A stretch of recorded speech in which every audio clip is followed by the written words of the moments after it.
লাগাতার 40 দিন আল্লাহ পাকের রহমত নাজিল হয়।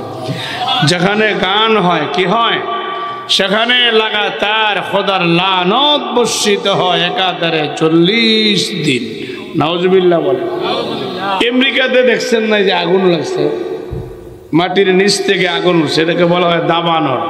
এটা একটা খোদার মারাত্মক গজব, ঠিক না ঠিক? এই আগুন এই দিনকে দিন খালি বাড়তেছে। আজকের খবর, আজকের সন্ধ্যার খবর, 2600 বাড়িঘর পুরে সারখার হয়ে গেছে। যাওয়ার পরে বিপদে পড়ে যাবে 4 শ্রেণীর মানুষ। এক বেনামাজি, একটা বেনামাজির লাশ যখন ওই গুরুস্থানের দিকে নেওয়া হয়, ওই বেনামাজির লাশটা বিকট আওয়াজে চিৎকার দিয়া বলে, ও আমার সন্তানেরা, তোদের পায়ে পড়ি, হাতে ধরি, আমার লাশটা গুরুস্থানে রাখিস না, আমি তো জাহান্নামের ভয়াবহ আযাব দেখতে পাচ্ছি। আমার লাশটা এই মেঘনা নদীর মধ্যে ফেলে দে, সাগরে ফেলে দে, আমার লাশটা জ্বালিয়ে দে, এই কবরে আমার লাশটা রাখিস না। কবর প্রতিদিন তার বান্দা বান্দিকে 70 বার ডাক দেয়। কতবার? কতবার? কবর ডাক দিয়া বলে, আনা বাইতুদ দুদ, আমি পোকামাকড়ের ঘর, আমার ঘরে নামাজ ছাড়া আসবি না, বিপদে পড়ে যাবি। আমার ঘরে হারাম খাইয়া আসবি না, বিপদে পড়ে যাবি। আমার ঘরে জুলুম করে আসবি না, বিপদে পড়ে যাবি।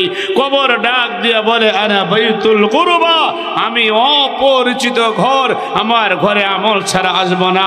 আনা বাইতুল ওয়াহদা, আমি একাকী ঘর, আমার ঘরে আমল ছাড়া আসবো না, বিপদে পড়ে যাবা। একাকীর যন্ত্রণা বড়ই কঠিন। আমাকে যখন গুম করে আয়না ঘরে রাখে, আয়না ঘর বুঝে? আয়না ঘর আমিও বুঝতাম না কাকে বলে, ওইটার নাম যে আয়না ঘর আমিও জানতাম না। এই ভাই উঠছে কেন? এই ভাই কই যায়? এটা কি আয়না ঘরের নাম হতে থাকে না? হ্যাঁ শোনেন, আয়না ঘর কি জানেন? হ্যাঁ একটু বলবো একটু। আমার আব্বাকে উত্তরা বাংলাদেশ মেডিকেল ভর্তি করাই। আব্বার 20 দিন যাবৎ বাথরুম হয় না, পায়খানা হয় না।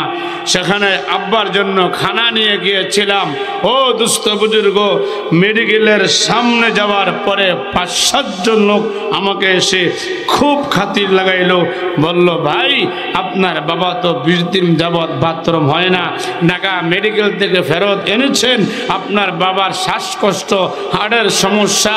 হ্যাঁ, ওই দিন সকালে যে ওষুধ খাওয়াইছি ওই ওষুধের নামটাও বলেছে। এরপরে বলল, আমরা হাসপাতালের স্টাফ, হুজুর ওই যে সামনে গাড়িটা, ওই গাড়ির মধ্যে এই হাসপাতালের বড় ডাক্তার বসা, একটু আপনার আব্বার ব্যাপারে কথা বলেন। আমি তো বিশ্বাস করে বলেছি। ওইখানে যাওয়ার পরে 5-7 জন লোক আমাকে ঘাড়ে ধরলো, 2 হাতে ধরলো, পায়ে ধরলো, আমাকে পট করে গাড়ির মধ্যে ঢুকাইয়া চোখ বান্ধা হাত বান্ধা নিয়ে গেল। কথা বুঝতে পেরেছেন? এরপরে 15-20 মিনিট আনুমানিক গাড়িটা চললো। এরপরে একটা জায়গায়, একটা বিল্ডিং এর মধ্যে ঢুকানো হলো। সেখানে নিয়ে যাওয়ার পরে কিছুক্ষণ ডান দিকে যায়, আবার বামে যায়, আবার নিচে নামায় সিঁড়ি দিয়া, আবার সমান জায়গা দিয়ে হাঁটায়, আবার উপরে উঠায়, আবার ঘুরায়। এরকম আধা ঘন্টা শুধু এই বিল্ডিং এর মধ্যে ঘুরাইছে চোখ বাইন্দা। এরপরে একটা রুমের মধ্যে নিয়ে ঢুকাইছে। রুমটা পুরা একবারে গোরস্থানের ওই ছোট ঘরটার মতো। এই খবর 2 হাত পাশ এতটুকু ওচা, দাঁড়াইতে পারি নাই। 24টা ঘন্টা চোখ 2টা বাজে রাখছে। কয় ঘন্টা? 24 ঘন্টা চোখ 2টা বাজে রাখছে। ও দুস্থ বুজুর্গ, শুধু খাওয়ার সময় 10 মিনিট চোখটা খুলে দিত, 24টা ঘন্টা চোখ বেঁধে রাখতো। আমার সামনের কামরার এক লোক, ওই লোকটাকে 10 আঙ্গুলে 10টা সুই ঢুকেছে। কয়টা? আমার বাম পাশে একটা লোক, আমি তো ওই লোকের চেহারা দেখি না, সেখানে শব্দ করা নিষেধ, প্রশ্ন করা নিষেধ, জোরে কোরআন তেলাওয়াত নিষেধ, জিকির নিষেধ। এক লোক হয়তো বলে একটু উঁচু শব্দে আল্লাহ শব্দ বলেছে, তাকে 100 বেত্রাঘাত করা হয়েছে। কয়শো বেত্রাঘাত? 100 বেত্রাঘাত করা হয়েছে। এরপরে মাঝে মাঝে আমাদেরকে ওই হিন্দি ভাষায় ওই জালেমের বাচ্চারা, ওই হিন্দু মুদির বাহিনীরা আমাদেরকে হিন্দি ভাষায় গালিগালাজ করত, আমরা নাকি শুয়োরের বাচ্চা, আমরা নাকি জারজ সন্তান। হায় হায়, ওই সময় বুঝেছি একাকীর যন্ত্রণা কত কঠিন। ও দুস্থ বুজুর্গ, আমি তো বলি এই বাংলাদেশ ছেড়ে শেখ হাসিনা যাওয়ার কারণ হচ্ছে ছাত্র আন্দোলন তো উসিলা মাত্র ওই আয়নাগরের মাজলুম মুসলমানের চোখের পানি। কথা বলেন ঠিক কিনা? আরো জোরে বলেন ঠিক কিনা? ও দুস্থ বুজুর্গ, এরপরে আমার যে আলোচ্য বিষয়, কবর ডাক দিয়া বলে আনা বাইতুল ওয়াহদা, আমি একাকী ঘর, আমার ঘরে নামাজ ছাড়া আসবো না। দেখবেন ফজরের আজান দিলে এই এলাকার একটা কুকুর বিড়াল ঘুমায় না, ঘুমায় জেগে উঠে। ওই কুত্তাগুলো দেখবেন তার জবানটা আসমানের দিকে উঠাইয়া তার মালিককে ডাক দেয়। হাইওয়াতুল হাইওয়ান নামক কিতাবের মধ্যে লেখে, ফজরের আজান দিলে কুকুর ঘুমায় না, ওই কুকুর তার মালিকের তসবিহ পাঠ করে। সুবহানাল্লাহ বলবেন না? আরো জোরে বলেন না সুবহানাল্লাহ। ফজরের নামাজের আজান দিলে তাকিয়ে দেখবেন আপনাদের এই চোখের একটা শিয়ালও ঘুমায় না, সবগুলো শিয়াল জেগে উঠে এবং তারা ডাকতে থাকে। হাইওয়াতুল হাইওয়ান নামক কিতাবের মধ্যে লেখে, ওই শিয়ালগুলো মাওলা পাকের তসবিহ পাঠ করে আল্লাহু আকবার বলেন। ফজরের আজান দিলে এই মেঘনা নদীর একটা মাছ ঘুমায় না, ওই মাছগুলো জেগে উঠে মাওলা পাকের জিকির করতে থাকে। ফজরের নামাজের আজান দিলে গাছের পাখিগুলো ঘুমায় না, কিচির মিচির কিচির মিচির করে। হাইওয়াতুল হাইওয়ান নামক কিতাবের মধ্যে লেখে, ফজরের আজান দিলে এই গাছের পাখিগুলো মাওলা পাকের তসবিহ পাঠ করে। ও এলাকার মুসলমান ভাইরা, পর্দার আড়ালের মা বোনেরা, ফজরের নামাজের আজান দিলে বড় আশ্চর্যের বিষয়, আমি যেই বাড়ির মধ্যে ঘুমাই ওই বাড়ির গোয়াল ঘরের গরুটা পর্যন্ত ঘুমায় না, এই গরুটা পর্যন্ত হাম্বা হাম্বা বলে জেগে উঠে। হাইওয়াতুল হাইওয়ান নামক কিতাবের মধ্যে লেখে, এই গরুটা পর্যন্ত মাওলা পাকের তসবিহ পাঠ করে। ফজরের নামাজের আজান দিলে আমি যেই ঘরে ঘুমাইয়া থাকি ওই ঘরের মোরগ মুরগিটা পর্যন্ত ঘুমায় না, কুকুরও শব্দ করে জেগে উঠে। হাইওয়াতুল হাইওয়ান নামক কিতাবের মধ্যে লেখে, ওই মোরগ মুরগিগুলো মাওলা পাকের তসবিহ পাঠ করে। আল্লাহু আকবার বলেন। এই পৃথিবীর সবচেয়ে বড় নাপাক প্রাণী, এই প্রাণীর নাম হচ্ছে শূকর। নাম কি বলেন? এই শূকর পর্যন্ত ফজরের নামাজের আজান দিলে ঘুমায় না, এই শূকরগুলো জেগে উঠে। শূকরগুলো ডাক দিয়ে বলে, আল্লাহ তুমি আমাকে শূকর বানিয়েছো, নাপাক বানিয়েছো, আমার কোনো দুঃখ নাই, আমার কোনো ব্যথা নাই, তবুও মাওলা আমি তোমার তসবিহ পাঠ করি আলহামদুলিল্লাহ। এই শূকর আল্লাহ পাকের কাছে ফরিয়াদ করে, মালিক আমার এই সকাল বেলার প্রথম দৃষ্টি যেন কোনো বেনামাজির উপরে না পড়ে। আফসোস, বেনামাজির শূকর দেখতে পারে না, কুকুর দেখতে পারে না। একটা বেনামাজি যখন আল্লাহ পাকের এই জমিন দিয়ে হাঁটে, এই জমিনগুলো আল্লাহর কাছে ফরিয়াদ করে, মালিক তুমি আমাকে অনুমতি দাও, এই জমিনটাকে দুইটা ভাগ করে দাও। আল্লাহ তাকে জমিনের নিচে দাবাইয়া তাকে জমিনের সাথে মিশাইয়া দিব। ও দুস্থ বুজুর্গ, আমি মাওলানা জাহাঙ্গীর আলম জিয়াদির সারা জীবনের ওয়াজ যদি এক পাল্লায় করি, আরেক পাল্লায় যদি একটা সেজদা উঠাই, খোদার কসম সারা জীবনের ওয়াজের চাইতে একটা সেজদার পাল্লা ভারী হয়ে যাবে। আল্লাহু আকবার বলেন। একটা বেনামাজি কত নিকৃষ্ট। আমার আল্লাহ বলেন ওয়ালাকাদ দারানা লিজাহান্নামা কাসীরাম মিনাল জিন্নি ওয়াল ইনসি লাহুম কুলুবুল লা ইয়াফকাহুনা বিহা ওয়া লাহুম আয়ুনুল লা ইউবসিরুনা বিহা ওয়া লাহুম আযানুল লা ইয়াসমাউনা বিহা উলাইকা কাল আনআম বাল হুম আযাল্লু। আমাদের এই বাংলাদেশের লাখো লাখো নারী, লাখো লাখো মহিলা যারা রাত 10টা 11টা 12টা পর্যন্ত টেলিভিশনের পর্দায় নাটক সিনেমা দেখে, নাচ গান দেখে, এশা পড়ে না, ফজর পড়ে না। আমাদের দেশের হাজার হাজার যুবক যারা রাত 12টা পর্যন্ত জুয়া খেলায় আড্ডা দেয়, নাটক সিনেমায় আড্ডা দেয়, বিশ্বকাপ খেলা দেখে, এশা পড়ে না, ফজর পড়ে না। কথা বলেন না ঠিক কিনা? ও এলাকার মানুষ, মুরব্বী বাবারা, যুবক ভাইরা, আমার আল্লাহ বলেন যারা রাত 12টা পর্যন্ত আড্ডা দেয়, ফজর পড়ে না, এশা পড়ে না, সকাল 7টা 8টা 9টা বাজে ঘুম থেকে উঠে, এই দেশের হাজারো মানুষ এমন আছে নেতার পিছনে ঘুরঘুর করে, এশাও পড়ে না, ফজর পড়ে না। কথা বলেন না ঠিক কিনা? আমার আল্লাহ ডাক দিয়া বলে উলাইকা কাল আনআম বাল হুম আযাল্লু উলাইকা হুমুল গাফিলুন। যারা ফজর পড়ে না, ঘুমাইয়া থাকে, সকাল 7টা 8টা বাজে ঘুম থেকে উঠে, আমার আল্লাহ বলেন এরা চতুষ্পদ জানোয়ারের চাইতে নিকৃষ্ট। কার কথা? ধরা পড়ে যাব কবরে গেলে। কোথায় গেলে? কোথায় গেলে? আপনাদের কাছে খারাপ লাগতেছে? খারাপ লাগতেছে? কবর এই মাটির নিচের ঘরটার জন্য আমরা ফিকির করি না, আমরা চিন্তা করি না। এই মাটির উপরের ঘরটার জন্য, সাধারণ একটা দোতলা বাড়ি করবার জন্য আমরা সারা জীবন বিলিয়ে দিই, অথচ এই বাড়ির মালিক একদিন আমি থাকবো না।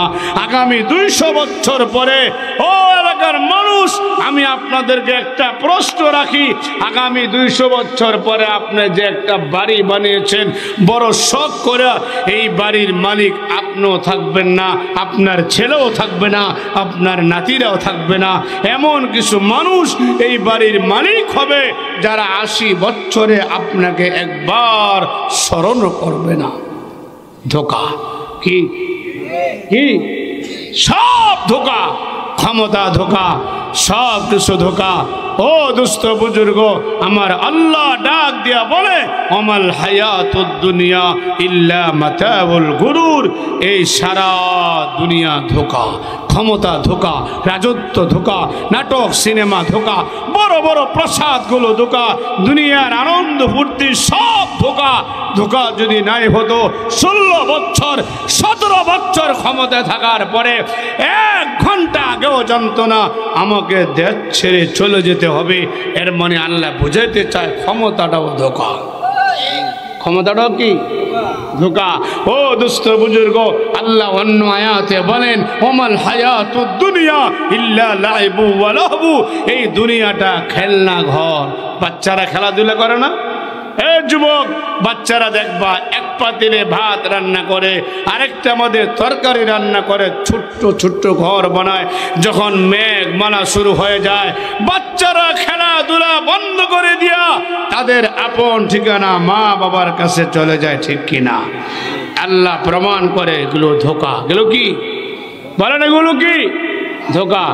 ও দুস্থ বুজুর্গ, জান্নাতে যেতে হলে 1 নম্বর শর্ত কি? 5 ওয়াক্ত নামাজ। 5 ওয়াক্ত।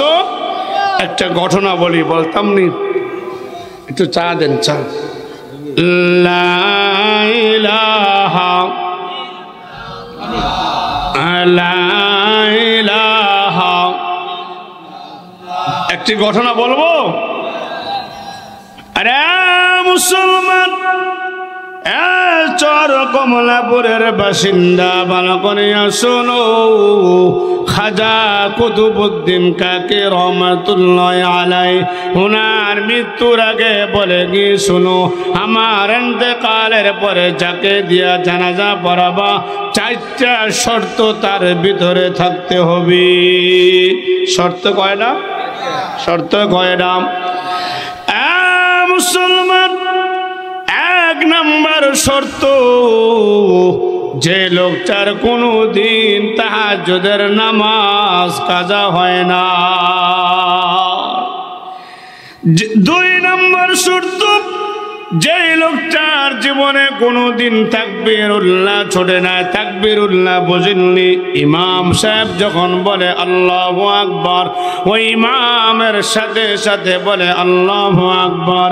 হে চর কমলাপুরের মুসলমান, হে মুরব্বী বাবাজি, ওই খাজা কুতুবউদ্দিন কাকে বলেন? যার কোনোদিন তাকবীরুল্লাহ ছোটে নাই। 3 নম্বর শর্ত, যার কোনোদিন চোখের জিনা করে নাই, জিনা ব্যভিচার করে নাই, হারাম কোনোদিন খায় নাই। মুসলমান হারাম খায়নি, খায়নি। চর কমলাপুরের কেউ মনে হারাম খায় না। হ্যাঁ মুসলমান, সুদ খাওয়া হালাল না হারাম? আরো জোরে বলেন, হালাল না হারাম? আরেকটা ছোট ঘটনা কই, বলতাম নি নাকি চলে যাবেন? আল্লাহর নবী স্বপ্ন দেখে। কি দেখে? নবীজির স্বপ্ন সত্য না মিথ্যা? হ্যাঁ জোরে বলেন। আল্লাহর নবী বিশ্ব নবী রহমাতুল লিল আলামিন বলেন, সামুরা ইবনে জুনদুব রাদিয়াল্লাহু তাআলা আনহু তে বর্ণিত, আল্লাহর নবী ডাক দিয়া বলেন, সাহাবীরা রে, আমি স্বপ্নে দেখি বিশাল বড় একটা পুকুর। ওই পুকুরের পানি রক্তের চাইতো লাল, বরফের চাইতো ঠান্ডা, পায়খানার চাইতো দুর্গন্ধ। আল্লাহর নবী ডাক দেয়া বললেন, জিবরাইল, ওই যে পুকুরটা দেখা যায়, পুকুরের মাঝখানে কিছু মানুষ কিনারে উঠতে যায়। ওই কিনারের মধ্যে ফেরেশতারা পাথর নিয়ে দাঁড়িয়ে আছে। যেই নাকি কিনারে উঠতে যায়, তারা পাথর নিয়ে মাথার মধ্যে আঘাত করে, মাথার মগজগুলো ছিটকে বিটকে পড়ে যায়। এরপরে তারা পিছন দিকে যায়, পিছন থেকে মারে, ডান দিকে যায়, ডান দিক থেকে মারা হয়। এরপরে বাম দিকে যায়, বাম দিক থেকে মারা হয়। এইভাবে কিয়ামত পর্যন্ত মরতে থাকবে। এমন পিপাসা লাগে, পিপাসার কারণে তাদের বুকগুলো শুকাইয়া যায়। ওই ময়লা পানিগুলো তারা খেতে যায়। যেই নাকি ময়লা পানিগুলো তাদের মুখের মধ্যে ঢেলে দেয়, ওই পেটের নাড়ি বুড়িগুলো তাদের মুখ দিয়া বের হয়ে যায়। আল্লাহর নবী বললেন, জিবরাইল, এরা কারা? ওই ময়লা পুকুরে, ঠান্ডা পুকুরে, ওই রক্তের চাইতে লাল, পায়খানার চাইতে দুর্গন্ধ, এমন ময়লা পুকুরে হাবুডুবু খায়। এরা কারা? আল্লাহর নবী বললেন, জিবরাইল বললেন, ওগো নবীজি, এরা হলো দুনিয়ার ওই সমস্ত মানুষ যারা সুদ খায়, সুদ দেয়। নাউজুবিল্লাহ কইলেন না? রাজরে কোন সুদ? আল্লাহ কি লাভ? লাভি আপনি সুদের কামাই করিয়া বাড়ি বানিয়েছেন, সম্পদের পাহাড় গড়েছেন, কি লাভ? এই সব কিছু ফেলেই আপনাকে খালি হাতে চলে যেতে হবে। আপনি কবরে যাওয়ার পরে জাহান্নামে গেলেন, আপনি সুদের কামাই করিয়া যারা 1 টাকা সুদ দেয়, 1 টাকা সুদ খায়, নবীজি বলেন সর্বনিম্ন গুনাহ হচ্ছে কোনো কুলাঙ্গার, কোনো বেঈমান, কোনো কাফের যদি আপন মায়ের সঙ্গে 36 বার জিনা করে, ওইটা যেমন জঘন্য পাপ, ওইটা যেমন মহাপাপ, এই পরিমাণ পাপ সুদখোরদের আমল নামায় দেওয়া হয়। আপনি খাইলেন, দিলেন সুদ, কিন্তু মরণ তো আছে নাকি? হাবানা বলেন, মরণ আসেনি? মরণ আসেনি? আমার একটা কথা স্পষ্ট বুঝেন, আমার প্রতি রাগ হয়ে কোনো লাভ নেই। আপনার হিসাব আপনাকে দিতে হবে মৃত্যুর পরে। কবরে যাওয়ার পরে চলবে না কোনো বাহাদুরি, কবরে যাওয়ার পরে চলবে না কোনো ক্ষমতার মসনদ। ও দোস্ত, আপনি সুদের কামাই করিয়া বাড়ি বানাইয়া দিয়ে গেলেন। যারা সুদ খায়, সুদ দেয়, এরা নামাজ পড়লে নামাজ হবে না। যারা সুদের কামাই করে, যারা হারাম খায়, এরা সিজদা দিলে কবুল হবে না। আপনি সুদের কামাই করিয়া সম্পদের পাহাড় করলেন, সুদের কামাই করিয়া বাড়ি বানায় দিয়ে গেলেন। আপনার মৃত্যুর পরে আপনি জাহান্নামে গেলেন, আপনার লাভটা কি? কথা ঠিক না? আমার লাভ কি? আমি হারাম কামাই করিয়া আমার সন্তানদেরকে দিয়ে গেলাম, আমি জাহান্নামে গেলাম, আমার লাভটা কি? কথা বলেন না ঠিক কিনা? আরো জোরে বলে। আল্লাহ আমাদেরকে সহি বুঝদান করুন। আমিন কয় না? আরো জোরে কোন আমিন। আমি এই এলাকায় কোনো সময় ওয়াজে আসিনি, আমার জীবনের ফার্স্ট আসলাম, কখনো আসি নাই। ও দুস্থ বুজুর্গ, বলেন আজ থেকে হালাল খাবো, বলেন। আরেকটা দৃশ্য একটু কইতাম নি, না বারাক করবেন? হ্যাঁ, একটু পারলে চা দিয়ে না মরে। লা ইলাহা, জোরে লা ইলাহা। আউটের একটা হরেন থাকলে দিয়ে আমার দূর থেকে। হ্যাঁ, লা ইলাহা। মুসলমান, আল্লাহর নবী বিশ্ব নবী রাহমাতুল লিল আলামিন বলেন, সামুরা ইবনে জুনদুব থেকে বর্ণিত, আল্লাহর নবী ডাক দিয়ে বলে, সাহাবীরা রে, আমি হাঁটতেছি হাঁটতেছি, জিবরাইল আমার ডান হাত ধরলেন, মিকাইল আমার বাম হাত ধরলেন, আমাকে ধরে ধরে নিয়ে যায়। আমি গিয়া দেখি বিশাল বড় একটা মটকা। কি কি মটকা ছিলেন? মটকা, মটকা ধান চাউল রাখতো আগের দিনে, ঠিক কিনা বলেন? আল্লাহর নবী দেখে ওই মটকার ভিতরে জাহান্নামের তেল ভর্তি। ওই মটকার ভিতরে এক শ্রেণীর নারী পুরুষ উলঙ্গ, পরনে কোনো কাপড় নাই, নারী ল্যাংটা, পুরুষ ল্যাংটা। আল্লাহর নবী দেখলেন এদেরকে জাহান্নামের আগুন দিয়া, তেল দিয়া জ্বালাইতেছে। এরপরে ওই মটকা থেকে দুর্গন্ধ আসে, এমন দুর্গন্ধ। আল্লাহর নবী বললেন, ইয়া জিবরাইল। নবীজি নাকের মধ্যে রুমাল দিলেন, এমন দুর্গন্ধ, ওই দুর্গন্ধ সইতে পারে না। আল্লাহর নবী ডাক দিয়ে বলে, হ্যাঁ জিবরাইল, এরা কারা? ওই মটকার ভিতরে উলঙ্গ অবস্থায়। জিবরাইল বললেন, নবীজি, এরা হলো দুনিয়ার ওই সমস্ত নারী পুরুষ যারা জিনা ব্যভিচার করে, গান বাজনা শুনি। নাউজুবিল্লাহ বলেন না? আমরা এই গুনাহ থেকে আল্লাহ আমাদেরকে হেফাজত করুন। আমিন। আর জোরে কোন আমিন। এখন আসেন আরেকটা কথা বলি, মসজিদ কার ঘর? সবাই বলেন, আরো জোরে বলেন, মসজিদ কার ঘর? আল্লাহ ঘরের সাথে সম্পর্ক রাখলে লাভ না লস? আরো জোরে বলেন, লাভ না লস? আপনার মা নাই, বাবা দুনিয়াতে নয় রে মুসলমান। আপনি যদি মা বাবার নামে দান করেন, দান করতে দেরি, আল্লাহর নবী বলেন, মা বাবার কবরের আযাব ঠান্ডা হইতে দেরি হবে না।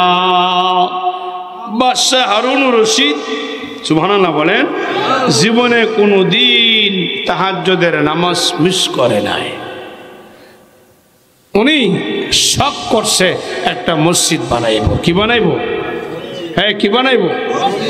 উনি ঘোষণা দিয়েছে, আমি একটা মসজিদ বানাইব, তবে একা বানাইব, কেউ টাকা পয়সা দিতে পারবে না। আল্লাহু আকবার। আরে চোর কমলাপুরের মুসলমান, এরপরে উনার এক রাজমিস্ত্রি আল্লাহওয়ালা, উনার একটা অভ্যাস ছিল, যেখানে মসজিদ হইতো সেখানে একটা টাকা হলো উনি দান করত। এলাকার যত মসজিদ আছে প্রত্যেকটা মসজিদে উনি দান করত।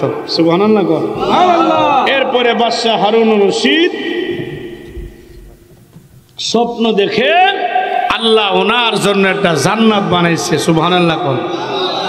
এই সাদরুল্লাহ ভাই কই যান? এখন কালেকশন হবে। এই ভাই, এই যে আইবেন নি, আবার আইবেন নি, যেমনি ছুটছি আজকে আপনাদের ভাবিদের কাছে কাকিদের কাছে একটু ঘরে যায়েন, কথা ঠিক না বা ঠিক? বাড়ির যায় না, ওই সেদিকে যেতেছে। আয় পড়বো লা ইলাহা ইল্লাল্লাহ, জোরে লা ইলাহা ইল্লাল্লাহ, লা ইলাহা ইল্লাল্লাহ। বাদশাহ হারুন রশিদ স্বপ্ন দেখে আল্লাহ ওনার জন্য জান্নাত একটা ঘর বানাইছে। ওই জান্নাতটা দেখার পরে বের হয়ে গেছে, সামনে গিয়া দেখে আরেকটা বড় জান্নাত। উনি বললেন এটা কার জন্য? ফেরেশতারা বললেন আপনার রাজমিস্ত্রি আহমদের জন্য। গরিব গরিব রাজমিস্ত্রি কাজ করে খায়, কিন্তু আল্লাহ বাদশাহ হারুন রশিদের চাইতো দ্বিগুণ বড় জান্নাত বানাইছে। সুবহানাল্লাহ। আর 1 বছর পরে কইেন এরপরে ওনার ঘুম ভাঙছে। মারহাবা কোন? আরে চরকমনাপুরের মুসলমান বাদশাহ হারুন রশিদ সকল রাজমিস্ত্রিদেরকে ডাক দিয়ে বললেন আহমদ নামে কে আছো, হাত তোলো। উনি হাত তুললেন, ওনাকে বুকের মধ্যে জড়াইয়া দিয়া কপালে চুমা দিলেন, হাতে চুমা দিল। এরপরে বাদশাহ বলল এমন কি আমল করেছো বলো? ওই রাজমিস্ত্রি বলল হে বাদশাহ নামদার, এলাকার যত মসজিদ আছে প্রত্যেকটা মসজিদে আমি দান করেছি। যদি আমি মানুষটা গরিব, কিন্তু আপনি ঘোষণা দিয়েছেন আপনি মসজিদ একা বানাইবেন, কেউ যেন টাকা পয়সা না দেয়।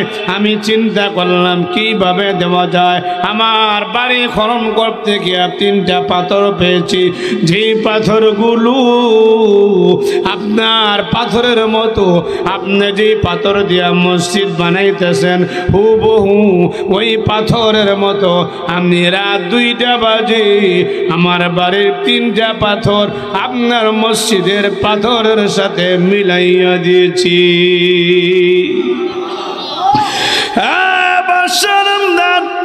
আল্লাহ পাক রব্বুল আলামিন আমাকে স্বপ্নে দেখাইছে আল্লাহ আমার জন্য জান্নাত বানাইছে, আপনার চাইতে বড় জান্নাত বানাইছে। এরপরে বাদশাহ হারুন রশিদ বললেন হে আহমদ, আমি তোমাকে আজাদ করে দিলাম, তোমার যা লাগে আমি খরচ দিব, তোমাকে কাজ করতে হবে না, তুমি চলে যাও। কয় না না, আমি বিনা কাজে কোনো টাকা পয়সা নেব না। সুবহানাল্লাহ। মসজিদটা কার ঘর? আমি মাধবদী মেন্ডাতলা মসজিদে জুমা পড়াইতাম। ওই মসজিদের সেক্রেটারি হাজার হাজার কোটি কোটি টাকার মালিক, ওনার জায়গায় মসজিদ করেছে, বিশাল বড় মসজিদ, হাজার হাজার মুসল্লি। উনি প্রত্যেক শুক্রবারে উনি নিজে মসজিদ ঝাড়ু দেয়। নিজে কি করে? আমি বললাম যে আপনি এত সম্পদশালী মানুষ, আপনি নিজে মসজিদ ঝাড়ু দেন। হুজুর কি বলেন, এটা তো আল্লাহর ঘর। সুবহানাল্লাহ। আরো জোরে কোন সুবহানাল্লাহ। আমরা অনেকে আছে মাঝে মাঝে মসজিদে ঢুকে একটু বালু দেখলে ও ইমাম সাহেব, মুয়াজ্জিন সাহেব, মসজিদে বালু কেন? কেন আপনি এগুলো বলেন? আপনি কি পারেন না আল্লাহর ঘরটা একটু পরিষ্কার করতে? আপনি কত বড় জমিদার হয়ে গেছেন, কথা বলেন ঠিক কিনা?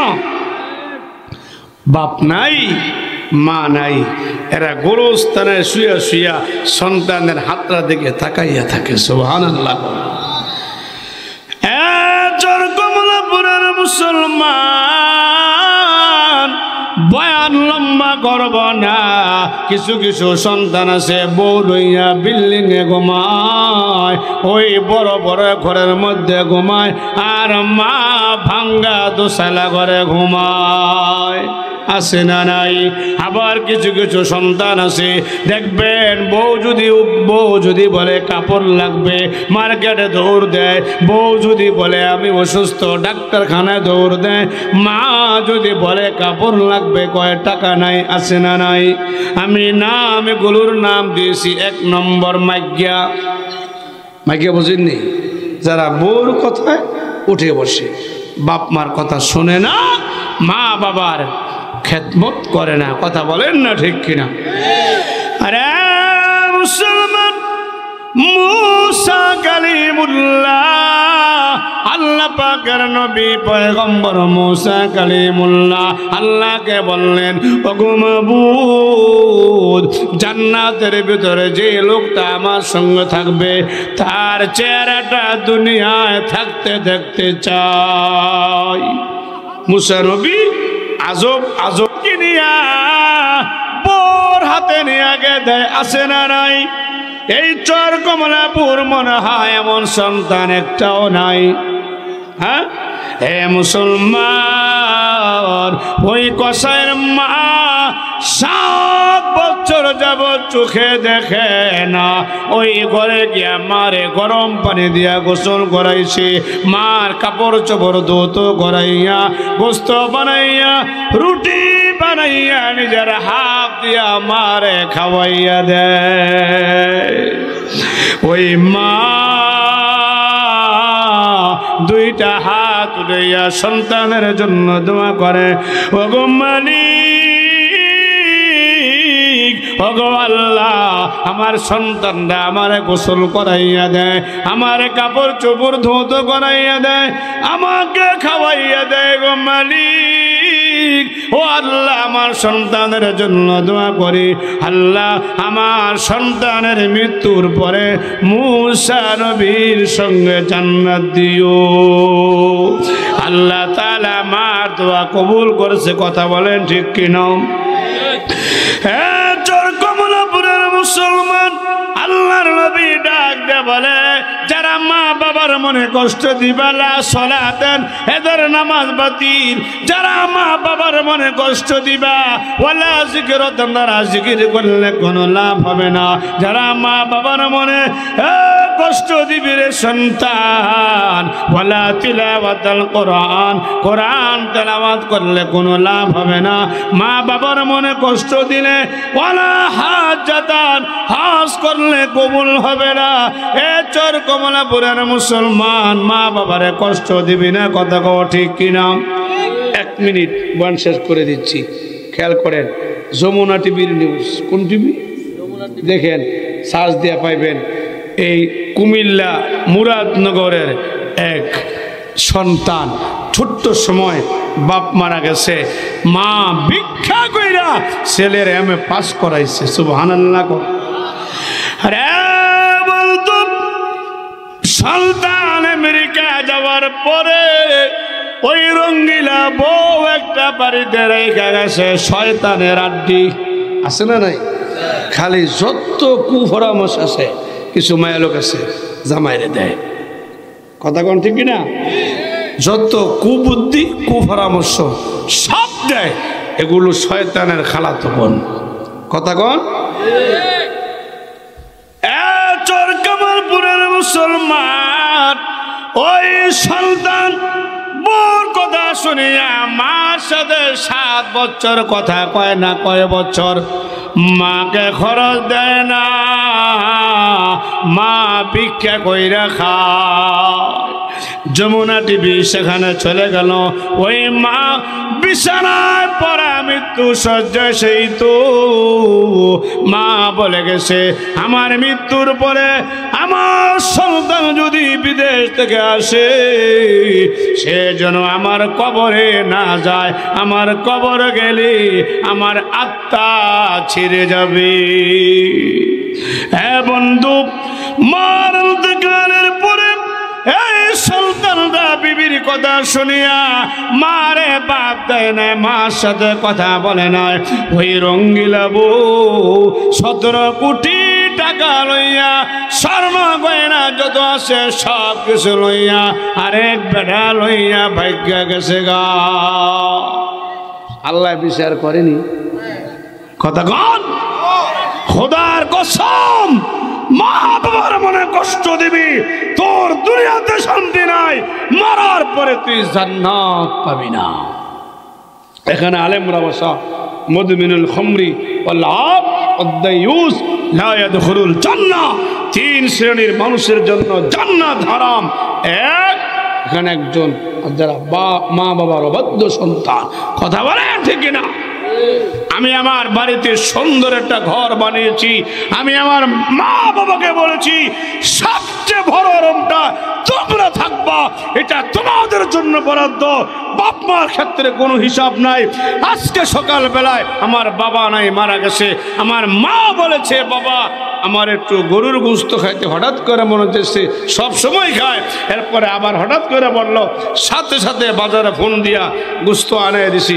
অর্থাৎ বাপ মার সাথে কোনো হিসাব নাই, বাপ মার মনে কষ্ট দিলে কপাল পড়ে যাবে, সারা জগৎ অশান্তি হবে। কথা বলেন না ঠিক কিনা? বাপ মা নাই কি করবেন? বাপ মা নাই 3টা কাজ করবেন। কয়টা কাজ? এক, 5 ওয়াক্ত নামাজ পড়ে দোয়া করবেন, রব্বির হামহুমা কামা রব্বায়ানি সগীরা। আর সবচেয়ে বড় হাতিয়ার, সবচেয়ে বড় লাভ হচ্ছে যেটা টাটকা লাভ, মা বাবার নামে দান করবেন। করবেন করবেন প্রতিদিন 5 টাকা হলো দান করবেন। আলহামদুলিল্লাহ আমি করি, আমি সদকা করি, সব সময় করি। বাপ মার নামে, দাদা দাদির নামে দান করবেন, মসজিদে করবেন, মাদ্রাসায় করবেন, এলাকার বিধবাদের এতিমদেরকে করবেন, গরিবদেরকে অসহায়দেরকে করবেন। আল্লাহ কুদরতি হাত দ্বারা আপনার ঘরে বরকত দিবে। আর জোরে কোন মুসলমান, মসজিদ রাখার ঘর আল্লাহর ঘরে দিবা, আল্লাহ তোমার ঘরে বরকত দিবে, ঠিক কিনা কোন? মান বানা লিল্লাহি মসজিদান বানাল্লাহু লাহু বাইতান ফিল জান্নাহ। আল্লাহর ঘর বানাইবা, আল্লাহ তোমার জন্য জান্নাত ঘর বানাইবে। চরকমলাপুরের মুসলমান একটা ইটা কিনা দিবা আল্লাহর ঘরে, বেশি না, একটা ইটা দিবা, 1 বস্তা সিমেন্ট দিবা, একটা ইটা দিবা, একটা ইটার বিনিময় আল্লাহ তোমাকে 10টা দুনিয়ার সমান স্বর্ণের জান্নাত বানাবে। আল্লাহু আকবার বলেন। মা নাই বাবা নাই, মা বাবার জন্য দান করবেন। দান করতে দেরি আল্লাহ তাআলা মা বাবার কবরের আযাব ঠান্ডা করতে দেরি করবে না। দাদা নাই, দাদি নাই, নানা নাই, নানি নাই, শ্বশুর নাই, শাশুড়ি নাই, সবার নামে দান করবেন, এদের কবরের আযাব ঠান্ডা হয়ে যাবে। আপনার সন্তান বিদেশ, ওই বিদেশি সন্তানের নামে দান করবা, আল্লাহ তাআলা ওই বিদেশি সন্তানটাকে ভালো রাখবে। সুবহানাল্লাহ কোন। আপনার ঘরে অভাবের মাঝে দান করবেন, আল্লাহ অভাব দূর করে দিবে। আস-সাদাকাতু তারুদ্দুল বালা, দান করলে বালা মুসিবত দূর হয়। দান